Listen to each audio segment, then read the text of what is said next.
네, 오늘 하나님의 말씀 함께 읽겠습니다. 오늘 보신 하나님의 말씀은 사무엘하 구약성경 사무엘하 10장 1절에서 11절 말씀을 저와 여러분이 한 절씩 교독하기를 원합니다.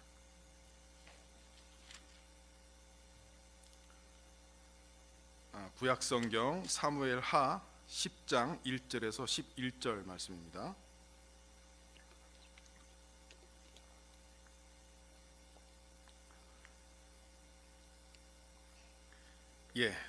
저와 여러분이 한 절씩 우리 스크린을 보시면서 교독하기를 원합니다. 성경 있으신 분들은 구약 성경 476페이지 사무엘하 10장 1절에서 11절입니다. 그 후에 암몬 자손의 왕이 죽고 그의 아들 한운이 대신하여 왕이 되니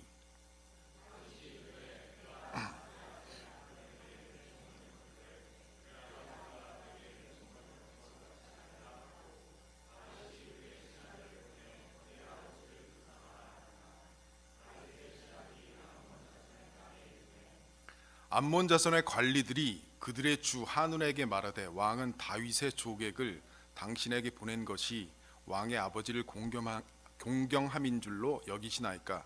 다윗이 그의 신하들을 당신에게 보내어 이 성을 엿보고 탐지하여 함락시키고자 함이 아니니까 하니,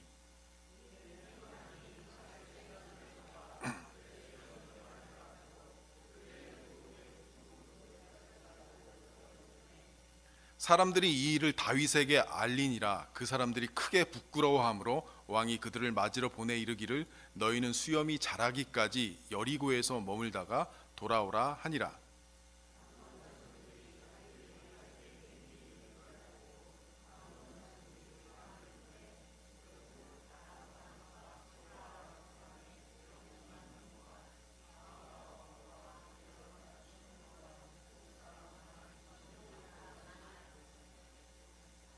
다윗이 듣고 요압과 용사의 온 무리를 보내매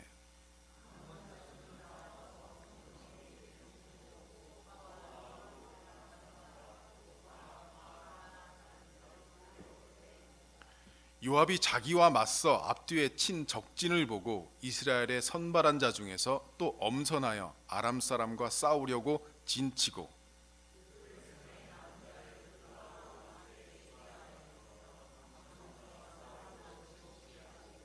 함께 읽겠습니다. 이르되 만일 아람 사람이 나보다 강하면 내가 나를 돕고 만일 암몬 자손이 너보다 강하면 내가 가서 너를 도우리라. 아멘. 자, 모험을 거는 인생이라고 하는 제목으로 두 번째 설교 말씀 드리겠습니다. 여러분, 찬송가 기뻐하며 경배하세 64장과 605장 오늘 모여 찬송함은 이 두 곡의 원곡은 모두 베토벤의 9번 교향곡 합창 4악장의 환희의 송가를 곡으로 써 놓은 것입니다. 한 곡은 우리가 찬양과 경배를 하는데 올려드리는 노래고, 또 한 곡은 이 결혼식에서 자주 쓰이는 찬송가입니다. 아마 우리 형제자매님 결혼을 앞두신 분들이 있는데 아마도 결혼식 때 이 곡을 아마 부를 것이라고 저는 생각이 됩니다. 여러분, 베토벤을 잘 아시죠? 위대한 음악가였던 이 베토벤의 인생을 객관적으로 놓고 보면 그는 유년 시절부터 죽을 때까지 행복했던 시절이 단 한순간도 없었던 그런 사람이었습니다. 베토벤의 아버지는 궁정 가수였지만 이 술주정뱅이의 폭력 가장이었습니다. 베토벤에게 음악을 가르친 이는 아버지였지만 이 유년 시절의 불행도 바로 아버지 때문이었습니다. 유일한 안식처는 어머니였으니 그 음악의 정서는 바로 어머니의 영향이 컸으리라 생각이 됩니다. 베토벤이 22살 되던 해에 모든 음악가들이 모인다는 빈으로 간 그는 하이든의 제자가 됩니다. 여러 기록상 인간적으로 그리 가깝지 못했던 것으로 짐작되는 이 하이든과 베토벤 두 사람은 사실 음악 성향이 너무나 달랐다고 합니다. 하이든이 순종적이라면 베토벤은 개혁적이고 혁신적이었다고 합니다. 그럼에도 베토벤이 음악가로 막 자라나기 시작한 20대 중반에는 모차르트나 하이든과 비슷한 음악들을 내놓기 시작했습니다. 그런데 20대의 젊은 베토벤에게 비극이 일어납니다. 여러분도 잘 아시죠? 바로 이 청각을 상실하게 되는 것입니다. 베토벤의 귀가 먹기 시작한 것은 약 25세 때부터라고 알려져 있습니다. 그런데 여러분이 잘 아시는 대로 이 베토벤의 위대함은 이 비극의 정점이라고 할 수 있는 30세 이후, 그러니까 1800년부터 본격적이었다고 합니다. 아이러니한 것은 바로 이 시기에 베토벤다운 색깔이 나타나기 시작했다는 것입니다. 피아노 협주곡 3번, 운명교향곡, 월광소나타 이런 곡들을 발표하며 점점 그의 음악이 무르익어갈 무렵 그의 난청은 점점 더 심해지고 있었습니다. 그 당시 작곡만으로 생활하기가 어려웠던 그 시절이지만 그 시절 귀족들에게 곡을 의뢰받거나 연주하는 것으로 베토벤은 생계를 유지하고 있었습니다. 그런 그에게 난청은 생계와 직결되는 문제였던 것입니다. 그러나 비루한 삶의 문제의 본질은 아니었습니다. 설령 상상으로 작곡을 할 수는 있다 치더라도 자신이 작곡한 곡을 듣지 못한다는 사실은 그 자체로 이 작곡가에게 고통스럽고 굉장히 치명적인 것이었습니다. 그런데 여기서 모차르트와는 다른 이 베토벤의 천재성이 나옵니다. 모차르트는 머릿속에서 끊임없이 멜로디가 샘솟는 천재성을 가진 사람이었습니다. 그러나 베토벤은 다른 면에서 천재적인 천재성이 있었습니다. 쉽게 작곡하는 스타일이 아닌 베토벤은 아주 단순한 모티브를 발전시키고 또 발전시키는데 천재였던 것입니다. 이 디벨로핑은 천재성만 가지고 되는 게 아니라고 합니다. 수없이 듣고 생각하고 연구하는 자세 없이는 불가능하다는 것입니다. 베토벤은 한 곡을 완성하는데 굉장히 오랜 시간이 걸렸다고 합니다. 그 이유가 바로 여기 있었던 것입니다.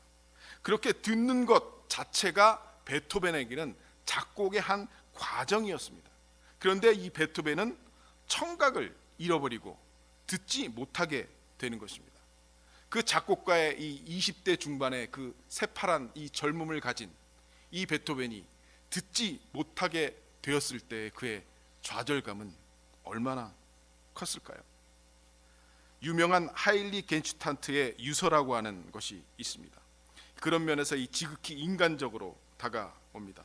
32살이 되었을 때 베토벤은 유서를 쓰고 자살을 결심합니다. 나의 카를과 요한에게 내가 죽은 후에 읽고 집행할 것. 이 카를과 요한은 베토벤의 동생이었습니다. 이처럼 아주 침통하게 내게 작별을 고한다. 그래, 바람하지 않던 희망, 적어도 어느 정도까지는 회복되리라는 지금까지 지녀왔던 희망을 나는 이제 완전히 포기해야겠다. 가을잎이 떨어져서 시들듯 내 희망도 역시 메말라 버렸다. 내가 이곳에 온 것처럼 나는 떠나간다. 황홀한 여름날 나를 자주 들뜨게 하던 그 호기롭던 용기조차 사라져 버렸다. 아, 하나님, 제게 한 번은 순수한 즐거움으로 가득 찬 나를 보내주십시오. 아주 오래전부터 진정한 즐거움이 일으키는 마음의 반향은 내게 낯선 것이 되었습니다. 언제입니까? 아, 언제입니까? 아, 하나님, 제가 다시 자연과 인류의 성전에서 즐거움을 느낄 수 있을까요? 절대 안 된다고요? 안 됩니다. 그것은 너무나 가혹합니다. 하일리 겐슈타트에서 1802년 10월 10일 루드비히 판 베토벤. 이러한 유서를 남기고 베토벤은 자살을 하려고 했습니다. 하지만 베토벤은 자살하는 것을 결국 포기합니다. 그리고 그 이후로는 죽을 때까지 단 한 번도 자살을 생각해 본 적이 없다고 합니다. 많은 사람들은 말합니다. 베토벤이 귀머거리가 아니었다면 그의 위대함은 드러나지 않았을지도 모른다고 그렇게 얘기합니다. 맞는 이야기입니다. 역설적으로 그래서 더 노력했다는 사실도 그렇고 그 음악 안에 사람의 희로애락을 담고 있다는 그런 면에서도 그렇습니다. 자신의 인생을 원망하지 않고 하나님의 뜻으로 받아들여서 승화시킨 사람, 고통을 견뎌가며 그 안에서 할 수 있는 최선을 다한 사람, 베토벤의 진짜 위대성은 바로 거기에 있습니다. 분노를 분노로만 끝내지 않았다는 것, 완전히 귀머거리가 된 후에 사람들이 베토벤은 이제 끝이 났다고 말했을 때 그가 마지막으로 발표한 교향곡 9번 합창에는 사랑과 미움, 분노와 좌절, 그리고 희망까지 그의 모든 인생이 담겨져 있는 것입니다. 합창을 발표한 뒤 3년 뒤에 베토벤은 57세의 나이에 고단했던 삶을 마감합니다. 그러나 베토벤은 여전히 지금도 사람들의 마음속에 살아 있습니다. 전혀 다른 시대, 전혀 다른 문화권에 살고 있는 사람들에게 베토벤의 영향력은 계속될 것이 분명합니다. 그런데 그가 만약 청력 상실이라는 두려움을 극복하지 못했다면, 들리지도 않는데 작곡을 하는 모험을 감행하지 않았다면 아마 우리에게 찬송가 64장 기뻐하며 경배하세, 그것은 없었을 것입니다. 두려움을 극복하고 모험을 하지 않는다면 우리도 영향력 있는 삶을 살기는 힘들다는 것입니다. 우리 이사야서 41장 10절 말씀을 함께 읽어보겠습니다. 시작. 두려워 말라, 내가 너와 함께함이니라. 놀라지 말라, 나는 내 하나님이 됨이니라. 내가 너를 굳세게 하리라. 참으로 너를 도와주리라. 참으로 나의 의로운 손으로 너를 붙들리라. 아멘. 믿으십니까? 하나님이 여러분을 붙드실 것입니다. 하나님이 여러분을 굳세게 하실 것입니다. 그런데 우리는 시시때때로 종종 두려움을 느낍니다. 많은 부분에 있어서, 많은 영역에 있어서. 두려움이란 말의 뜻은 경고, 불안, 무질서에 대해서 우리 정서 내부에서 야기되는 고통스러운 감정 혹은 불쾌한 상황에 대한 정서적인 반응입니다. 이 두려움이라고 하는 감정이 지니고 있는 파괴력은 굉장히 크다고 하는 것입니다. 우리는 무언가 새로운 일을 하려고 할 때 항상 두려움이라고 하는 벽을 만나게 되어 있습니다. 어린아이가 자라서 첫 걸음을 떼려고 할 때, 여러분들 어릴 때 기억나십니까? 첫 걸음을 떼려고 할 때, 너무 어렸을 때니까 기억이 잘 안 나십니까? 그러면 여러분이 좀 자라서 스케이트라든지 자전거를 처음 배우려고 했을 때 여러분 얼마나 두려우셨습니까? 아니면 처음 학교에 입학해서 첫 입학식 날 갈 때 얼마나 두려운 마음이 있습니까? 아니면 또 더 자라나서 운전을 처음 배우고 운전대를 보고 운전면허 시험을 볼 때 얼마나 무섭고 또 떨립니까? 아니면 또 좋아하는 이성을 만났는데 그 이성에게 처음 말을 걸으려고 할 때 얼마나 두렵고 떨리는 마음이 있습니까? 아니면 취업 면접을 처음 볼 때요? 아니면 이민 면접을 볼 때요? 모든 새로운 것을 도전하거나 모험을 하려고 할 때는 항상 우리는 두려움이라고 하는 벽을 만나게 되는 것입니다. 그러나 이 두려움이라는 벽을 넘어서지 못한다면 우리는 아무것도 할 수 없는 인간이 됩니다. 두려운 것이 싫어서 도전하거나 모험을 하지 않는다면 방콕 인간이 되거나 식물 인간으로 살아가는 수밖에는 없습니다. 여러분, 그런데 왜 두려움이 생기는 것일까요? 왜냐하면 사람이란 본능적으로 안전함을 원하기 때문입니다. 무언가 대의와 가치를 위해서 모험을 걸기보다 자신이 안전하고 자신이 평안한 인생을 추구하는 것이 인간의 이기적인 본능이라고 하겠습니다. 하지만 지지난주에 제가 첫 번째 모험을 거는 인생이라고 하는 설교를 드릴 때 말씀드렸듯이 인간, 한계를 가진 인간이 우리가 세상을 살아가면서 완벽하게 완전하고 완벽하게 우리가 쉴 곳, 그 안전한 곳은 없다고 했습니다. 여러분, 우리가 자신이 얼마나 안전하게 이렇게 운전을 하면서 운전대를 잡고 정말 법규를 잘 지키고 잘 차선을 지키고 안전하게 서행을 해서 운전을 한다 할지라도 갑자기 다른 차가 와서 나를 박을 수도 있는 것입니다. 우리가 정말 캐나다가 안전합니다. 다른 나라에 비해서 굉장히 안전합니다. 이선 자연재해나 전쟁이나 기근이나 없습니다. 그러나 캐나다에 산다고 정말 그게 자체가 완전하게 안전할까요? 아닙니다. 우리가 먹는 음식을 통해서 바이러스가 침투할 수도 있고요. 굉장히 어려운 일을 우리가 당할 수도 있습니다. 저도 지난주에 이상하게 스토막 플루가 와가지고 갑자기 2, 3일간 이렇게 복통이 있었습니다. 그래서 최 목사님하고 아침 식사도 제대로 못하고 제가 병원에 빨리 가야 됐었는데, 저 왜 그것이 생겼는지 모르겠어요. 다른 사람들은 괜찮은데 갑자기 새벽부터 배가 아파서 복통으로 굉장히 고생을 했었습니다. 그래서 약을 먹고 또 2, 3일 치료하는 시간을 가져서 괜찮아졌는데, 이렇게 완벽하게 안전한 곳, 완벽하게 안전한 그런 완전한 안전이라고 하는 것은 이 땅에 존재하지 않는다라고 하는 것입니다. 그래서 안전이라고 하는 것은 신기루와도 같다. 이렇게 있었다가 사라지는, 없는데 꼭 있는 것 같은, 그래서 거기 가면 안전한, 아니면 이 집을 사면 안전한, 아니면 이 비즈니스를 사면 안전한, 아니면 이 직장을 가지고 있으면 내가 안전할 듯, 저 사람과 결혼하면 내가 안전할 듯, 이러한 안전에 대한 욕구, 이런 이기심이 우리에게 있기 때문에 우리는 안전을 원하는 그런 것이지만, 그러나 이 세상에 우리는 한계를 가진 유한한 인간이기 때문에 완벽한 안전이란 없다고 말씀드렸습니다.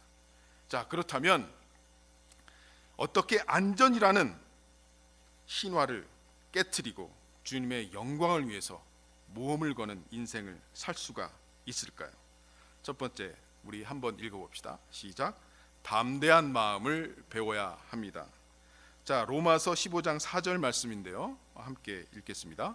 무엇이든지 전에 기록된 바는 우리의 교훈을 위하여 기록된 것이니 우리로 하여금 인내로 또는 성경의 위로로 소망을 가지게 하려 함이라. 이 사도 바울이 메시지를 전할 때 자주 구약 전체를 아울러 말했습니다. 그의 통찰은 놀라운 것이었습니다. 무엇이든지 전에 기록된 바라고 하는 것은 구약의 모든 역사와 시편, 잠언과 예언서를 말합니다. 바로 기록된 성경이 우리로 하여금 무엇을 가지게 한다? 소망을 가지게 한다고 합니다. 우리는 성경에서 나오는 인물들의 인생을 보고 교훈을 얻고 소망을 가져야 하는 것입니다. 오늘 저와 여러분이 읽은 사무엘하 10장의 상황을 다시 한번 보겠습니다. 암몬 사람이 이스라엘의 사자들, 이 대사들을 욕보여 다윗 왕이 아주 분노하게 되었습니다. 다윗 왕은 그 나라를 정말 이렇게 사신을 보내서 축하하려고 했는데, 그 나라에서는 그 사신들이 이 사람들은 스파이다라고 이렇게 누명을 씌우면서 그들에게 아주 수염을 자르고 그 옷을 잘라가지고 아주 욕을 보였던 것입니다.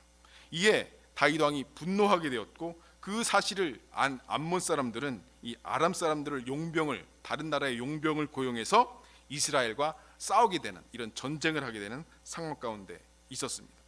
그러던 중에 이스라엘 군의 총사령관이었던 이 요압이 한쪽은 암몬 군대에게서 또 한쪽은 아람 군대에게서 포위를 당하고 마는 상황이 지금 사무엘하 10장의 상황인 것입니다.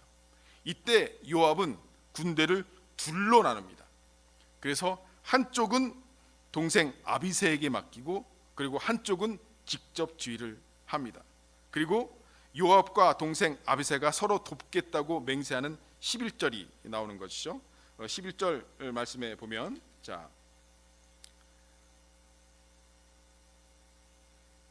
이르되 만일 아람 사람이 나보다 강하면 내가 나를 돕고 만일 암몬 자손이 너보다 강하면 내가 가서 너를 도우리라. 이렇게 지금 요압 장군이 그 아비새 동생에게 이야기를 합니다. 그런데 그 11절에 이어서 12절 말씀에 보면 이런 말씀이 나옵니다. 여러분 한번 스크린을 보시면서 읽어보시겠습니다. 시작. 너는 담대하라. 우리가 우리 백성과 우리 하나님의 성읍들을 위하여 담대히 하자. 여호와께서 선히 여기시는 대로 행하기를 원하노라 하고, Be strong, let us fight bravely for our people and our cities, for of our God. 그렇게 말하면서 여호와께서 선히 여기시는 대로 행하시기를 원하노라. The Lord will do what is good in His sight. 이렇게 NIV는 번역하고 있습니다. 여기서 마지막 문장, 여호와께서 선히 여기시는 대로 행하기를 원하노라. Lord will do what is good in His sight. 이 요압은 하나님의 성읍을 지키기 위해서 전략을 짰습니다. 그러나 결과가 어떻게 될지는 알았을까요? 몰랐을까요? 몰랐다는 것입니다. 요압은 이 문제에 관해 하나님의 특별한 계시를 받지 않았습니다. 하나님께서 나타나셔서 올라가라, 내가 너와 함께하겠다, 너는 승리할 것이다 라고 하는 말씀을 주시지 않았다는 것입니다. 그는 거룩한 지혜를 토대로 결정을 내려야만 했습니다. 장군으로서 하나님이 결정을 해주신 것이 아니라 누가 결정을 해야겠어요? 요압이 자신 스스로가 결정을 해야만 하는 상황이었다는 것입니다. 하나님은 우리의 인생에서 무엇인가 결정을 해야 할 때 이것을 하라, 저것을 하라고 말씀하는 경우가 많습니까? 말씀하시지 않는 경우가 많습니까? 말씀하시지 않는 경우가 더 많고 허다합니다. 우리는 미래를 알고 싶고 어떤 결정을 해야 내가 안전할지, 성공할지, 실패할지 않을지를 알고 싶습니다. 어느 도시에 가야 할지, 누구를 만나야 할지, 어떤 것을 선택해야 할지, 어느 대학에 가야 할지, 누구와 결혼해야 할지, 우리는 우리 인생이 실패하지 않기 위해서 알고 싶어요. 그래서 기도합니다. 어떻게 해야 할까요, 하나님? 어떤 것을 선택해야 할까요, 하나님? 그러나 많은 경우에 하나님은 말씀하시지 않습니다. 내가 결정해야 합니다. 결국은 내가 결정해야 합니다. 어느 경우에는 하나님이 이렇게 말씀하신 것 같아서 그렇게 결정했더니 결과가 안 좋았던 것입니다. 그것 결국은 누가 결정한 거예요? 내가 결정한 겁니다. 여러분 오해하지 마십시오. 하나님은 우리에게 자유로운 선택을 하는 존재로 인간으로 우리를 만들어 주셨습니다. 인간을 만드는 게 쉬울까요? 로봇을 만드는 게 쉬울까요? 로봇은요 그냥 프로그램만 하면 그대로 움직이는 게 로봇입니다. 그래서 하나님께서 그 프로그램만 심겨주면 하나님을 아침에 일어나면 자동적으로 찬양하고 하나님께 순종하는 로봇을 만들면 얼마나 쉬웠겠습니까? 그런데 하나님은 인간을 만드셨습니다. 그분의 형상을 따라서. 그것의 특징 중에 하나가 우리는 자유로운 선택을 하는 존재로 창조하셨습니다. 그래서 선악을 알게 하는 나무를 먹는 것까지도 우리에게 선택권을 주신 것입니다. 그래서 특별한 경우가 아니고서는 하나님에게 정말 특별한 경우, 어떠한 특별 계시에 의해서 어떤 하나님의 백성을 인도하신다든지 그런 경우가 아니고는 대개 일반적인 경우에서는 하나님은 선택을 누가 하게끔 하셨다는 것입니까? 우리 스스로 선택하고 결정을 하게 하셨던 것입니다. 캐나다에 오신 것 누구의 선택이었어요? 우리 자신의 선택이었던 것입니다. 물론 그 가운데 기도하며 우리가 인도함을 받을 수 있습니다. 그러나 최종 결정, 선택하는 건 누구예요? 나 자신입니다. 우리입니다. 그것이 하나님의 창조 원리입니다. 그런데 이 특별한 상황에 요압은 이 전쟁의 상황에서 둘 중에 하나를 선택해야 했습니다. 모험을 할 것인가 아니면 도망칠 것인가. 그는 결과가 어떻게 될지를 몰랐습니다. 그러나 요압은 담대한 마음으로 모험을 거는 결정을 내렸고 그 결과를 하나님께 맡겼던 것입니다. 참으로 옳은 행동이었습니다. 담대한 마음을 우리가 배워야 하는 것입니다. 두 번째, 어떻게 안전이란 신화를 깨뜨리고 모험의 인생을 살 수 있을까요? 함께 읽어보겠습니다. 자, 시작. 결정을 내리고 결과를 하나님께 맡겨야 합니다. 자, 여러분이 잘 아시는 에스더의 이야기를 한번 해보겠습니다. 에스더 왕후는 이 페르시아가 이 제국의 패권을 가지고 그 유대 근동 지방 거기를 제패하고 있을 때 포로로 잡혀간 포로 중에 한 사람이었습니다. 그는 하나님의 영광을 위해서 용감하게 모험을 무릅쓴 또 다른 인물입니다. BC 5세기경 포로 생활을 하던 이 유대인 가운데 모르드게라고 하는 사람이 있었습니다. 그런데 그는 부모를 잃고 고아가 된 이 조카 에스더를 딸로 입양해서 키우게 됩니다. 그런데 아주 아름답게 에스더가 자랐어요. 그런데 이 마침내 이 바사왕, 즉 페르시아 왕의 정말 그 왕후가 되는 그런 과정을 통해서 결국 이 아하수에로 왕의 왕후가 됩니다. 그런데 이 아하수레 왕의 그 신하 가운데 당시 하만이라고 하는 사람이 있었는데 모르드게와 모든 유대인을 아주 증오했던 사람이었습니다. 그는 왕을 설득해서 유대인을 몰살하려는 칙령을 내리고 왕의 조소를 받아서 유대인들을 몰살하려고 했습니다.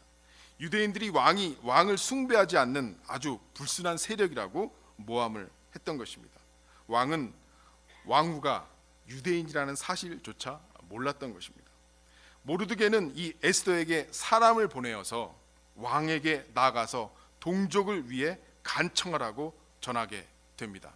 그런데 그때 페르시아의 법, 그 왕궁의 법 중에 만일 왕후가 한 사람만 있었던 것이 아니라 여러 사람이 있었을 것 아닙니까? 여러 사람이 있었는데 그 왕후가 왕이 부르지 않았는데 왕 앞에 나왔다면 왕이 가지고 있는 그 금지팡이를 이렇게 내밀면, 그 한마디로 은혜를 베풀면 그 왕후가 그 왕 앞에 나올 수 있습니다. 그러나 그 금지팡이를 내밀지 않고 왕후가 왕 앞에 나왔는데도 외면을 하면 즉각 처형되게 되어 있었습니다. 그것이 그때 페르시아의 왕궁의 법도였던 것입니다.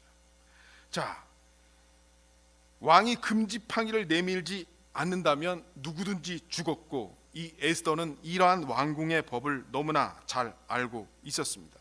그렇지만 에스더는 이 유대인들 동족의 생명이 위협에 처했다는 사실을 알고 에스더는 사람에게 모르드게에게 사람을 보내어서 이렇게 말을 합니다. 에스더 4장 16절입니다. 함께 읽어보겠습니다. 시작. 당신은 가서 수산에 있는 유다인을 다 모으고 나를 위하여 금식하되 밤낮 3일을 먹지도 말고 마시지도 마소서. 나도 나의 시녀와 더불어 이렇게 금식한 후에 규례를 어기고 왕에게 나아가리니 죽으면 죽으리이다 하니라. 죽으면 죽으리이다. 이것이 무슨 뜻이겠습니까? 에스더는 자신의 행동이 어떤 결과를 초래할지를 몰랐다는 것입니다. 에스더는 하나님께 그 어떤 특별한 계시를 받지 않았습니다.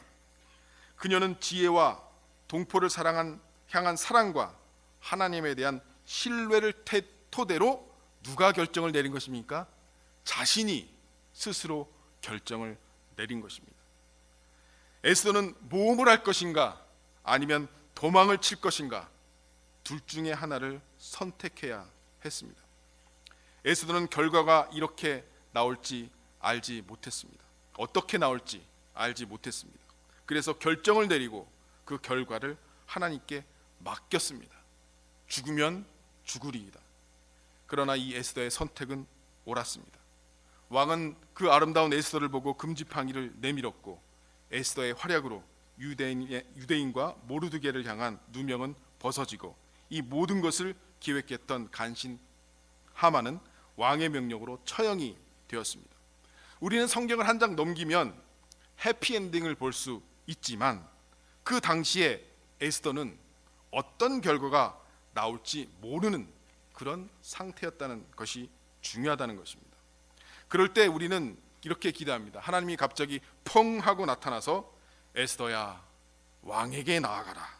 그가 금지팡이를 내밀 것이다 라고 이렇게 계시를 해주면 얼마나 좋겠습니까? 그런데 에스더라고 하는 성경에는 하나님이라고 하는 단어조차 나오지가 않습니다.